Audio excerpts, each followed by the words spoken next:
Story 1. It was a Sunday. My family was visiting church friends because they had kids the same age as us. We were sent to the basement where we sat. We did nothing. They had a rule that you couldn't watch television, listen to music, read, or even do homework on Sunday. We were that bored we asked about homework. They literally sat and did nothing on Sunday after church. We never went back. I think my parents even thought it was a little weird. Story 2. My buddy in middle school had 4 or 5 other siblings, and occasionally they'd do this activity for dinner called hot dog time. Each child was given a paper plate with a bun and plain hot dog. Condiments were hidden around the house, like Easter eggs. There was a countdown, and his parents would shout, "Relish, set, go!" Then we'd run off and try to find the condiments we wanted. "I got mustard," would be called out, so if we wanted mustard, we'd have to go get some mustard before continuing the hunt. "I got ketchup," echoed through the house, but I didn't like ketchup, so I always skipped it. If someone dropped a hot dog while running around, everyone would chant, "Don't cry over spilled dogs." Then they'd be given a cold one as punishment. I once had to eat the cold hot dog. Story 3. My friend's mom used to sit on people's heads while they were on the couch and fart. Horrified the first time I witnessed this, my friend said, "Haha, she does that. It's her thing." I never encountered it again, and it is not, in fact, a thing. Story 4. Years ago, Thanksgiving at a friend's house. When the table was set up and we all sat down, the Westminster Dog Show was playing on a small 13-inch television and VCR combo on a buffet table at the head of the table. When I started general table conversation, I was shushed and told like I was an idiot, "The TV is on," and they pointed to the TV. Not a word was uttered the entire meal, just all 10 to 12 people around the table, all watching the dog show on this tiny TV while serving themselves in silence. Later on, my friend said it wasn't so much that they worship television, as I had accused them of, but that years ago, the fighting around the table got so bad that the rule became no talking while the TV was on. So that worked, and when the TV was on in the room, nobody was allowed to speak. This eliminated all the snippy side comments that turned into verbal brawls, I guess. Other than that, they seemed like a nice family. Story 5. We have the werewolf seat. My father reserved it for people who were new to the family circle, like new boyfriends or family friends. He figured that if a werewolf attacked, it would eat the new person in that seat. He would calmly tell the potential partner or friend that they would be the first to go when the werewolf showed up. It was quite the icebreaker. My dad is insane and wonderful. Story 6. I had a friend who was required to go to church 7 days a week. No church in town actually did that, so they would go to several different churches, even though they were not the same denomination. I was invited once to the Pentecostal church. It was an experience. Story 7. Maybe not the strangest after reading the rest of this thread, but my childhood best friend had a couch nobody was allowed to sit on. It was all white and had plastic sheets over it. I sat on it one day while putting my shoes on to leave his house and go out to play. His dad proceeded to berate me and tell me that the couch was just for show and nobody was allowed to sit on it. I have no idea why that was the case. Who is furniture you're not allowed to sit on? Especially when it's covered in protective plastic. Story 8. After dinner, you go and watch Dad crack the whip. Literally just cracking a whip. At first, I thought it was weird, but actually, it's kind of cool to watch, so shrug. Story 9. I once was at a friend's long ago. I was so shocked. No one was drunk or high. No one was screaming. No physical fight broke out. They had enough food for everyone. Story 10. So not necessarily a tradition, but my friend thought it was. She comes over once a week and has for almost a year. Every evening, I use an old laptop to charge my vape, basically using it as a portable charger. The thing is, though, it has to be open and on, which gets annoying, so I cover it with a towel. She apparently never saw me plug my vape into it, so for months she thought I just brought out a ceremonial laptop and covered it with a towel. I'm amazed she still kept coming over, and even more surprised she just rolled with it. Story 11. Wasn't my encounter. A friend of mine told me about the first time they stayed at their partner's in-laws for a holiday to spend the night. The place wasn't spacious, which was fine, and the partner's mother used a sound machine to fall asleep, something a lot of people do. I do that, my kids do. Fan sound, ocean sound, it's fairly common. What they discovered, too late, was that the mother of the house went to sleep every night listening to vacuum cleaner noise. And not a handheld, whirring one. More like a big, industrial-sounding machine. She would turn it on before bed, and the gentle calm was assaulted with loud exhaust and squealing belts. When my friend asked their partner why they didn't at least warn them, they told them they hadn't thought it was a big deal. Story 12. My wife and I would occasionally have dinner with this family who had a large dog. While eating dinner, they would all stick a piece of food between their own teeth and get the dog to eat it out of their mouth. All of them. It was some weird trick they taught the dog and did it every dinner. They asked us to do it too, which was even weirder. Story 13. My friend's stepdad doesn't let anybody out of their bedrooms in the morning until they've gotten dressed.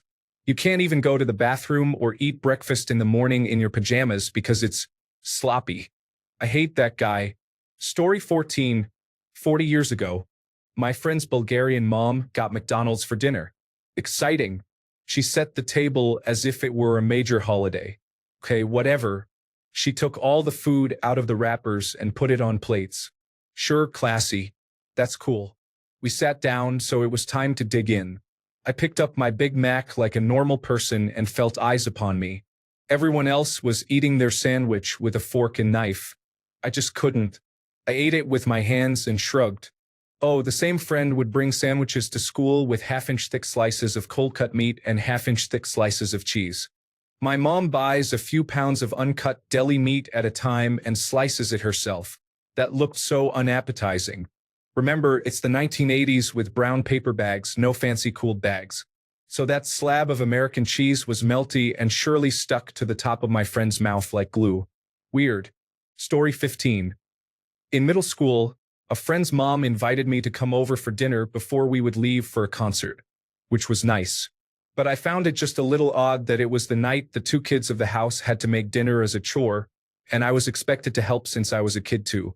I guess it could be a cultural disconnect because in my house, my mother would have cut her hand off before asking a guest to do work. If I had school friends over, chores were postponed, or if it was time sensitive, my mom would either ask my friend to wait 5 minutes for me or do it herself because guests. Story 16. One of my mate's dads had a toy gun he called his moose gun. And if a woman came on the TV he slightly objected to, he would shoot it and shout moose. Story 17. Unseasoned food at Christmas, like overcooked unsalted pasta, a large amount of Hellmann's mayonnaise, and frozen mixed vegetables left to thaw as you stir them in. Shaking paprika over the pumpkin with the care of gentle parenting because you don't want it too spicy. Being astonished at the idea of adding whole grain mustard to a dressing. The strangest tradition my in-laws have is treating my husband poorly, making him the butt of every joke, delivering snide comments about him and his interests, and then criticizing him for never visiting. Story 18. More a rule than a tradition, but I had a sleepover with a friend once when I was a kid, and during dinner we were not allowed to have any of our drink until we had completely finished our food. It was so bizarre I still think about it 25 years later. Story 19.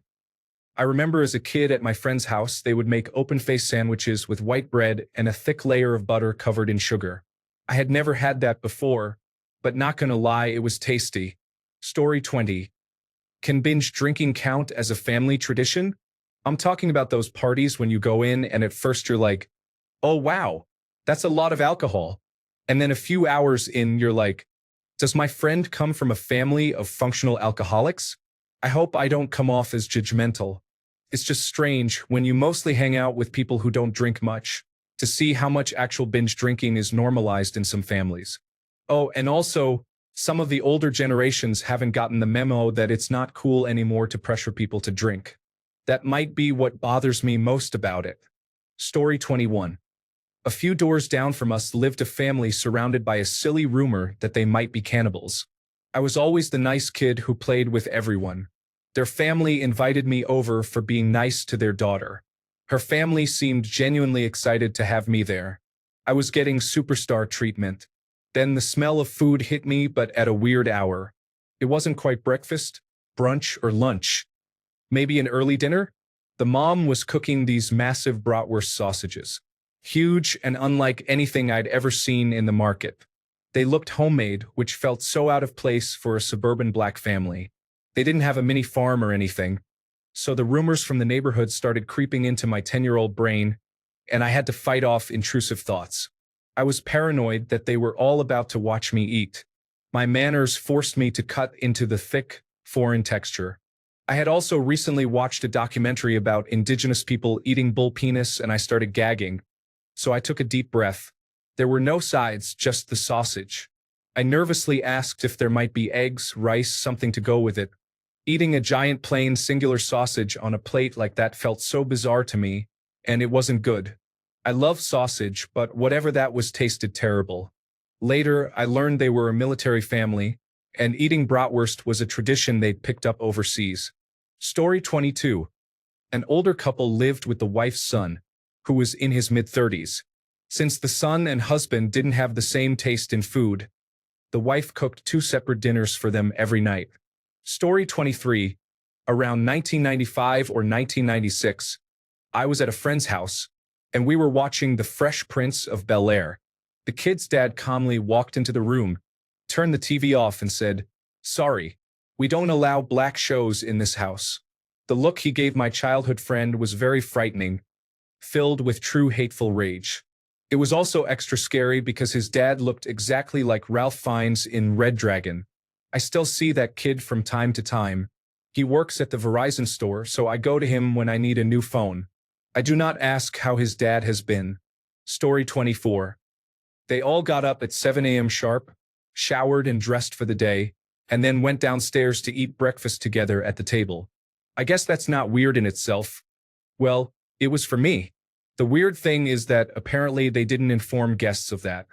I slept over at said friend's house when I was 11 or 12, and I wondered where my friend had wandered off to when I woke up. I came downstairs still in my pajamas, hair unbrushed, to find them at the fully set table finishing up. Pancakes, eggs, bacon, orange juice, the works. The parents shot me a dirty look. They said I couldn't eat at the table because there wasn't enough room and they only made enough for their family. They offered me a bowl of cereal instead. I wasn't even allowed to take a shower because I didn't bring any toiletries and they didn't have any to spare. I went home hungry and in my pajamas, and I never went back. Story 25.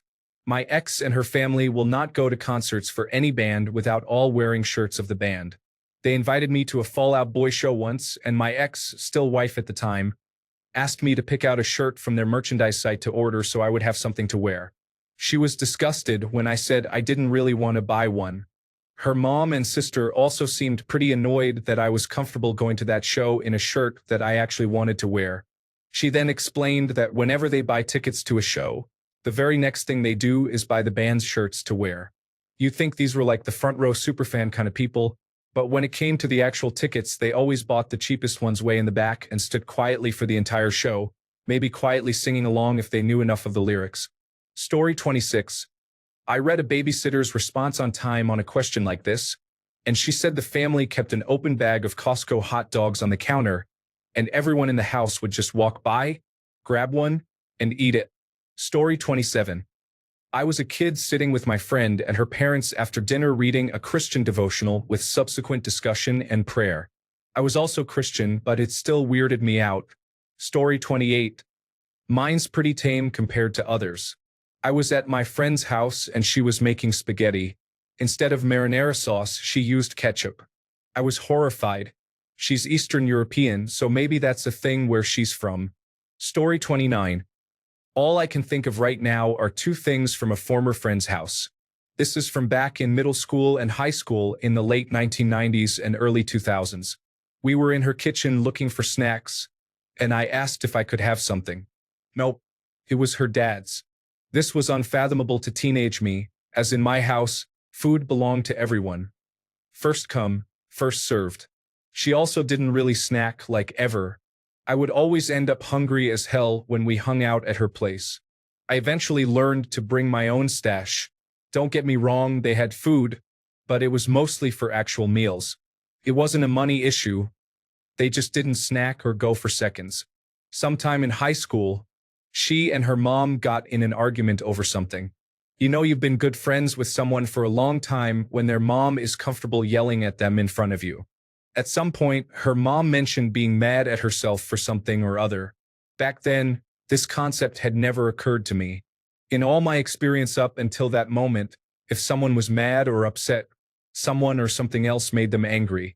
Someone yelling at you? Clearly, it's your fault. Ergo, if I was angry at someone, it had to be their fault. This one has been the most helpful in life. Story 30. One for my husband. My family does a Thanksgiving lasagna instead of the traditional meal. My mom hated all the food fuss, so I suggested making lasagna instead one year. It stuck until I left home, and my mom will always make one if we visit for the holiday and vice versa. My husband was baffled at first but has loved the tradition. It doesn't matter if it's homemade or store-bought. It just depends on what we feel like doing each year.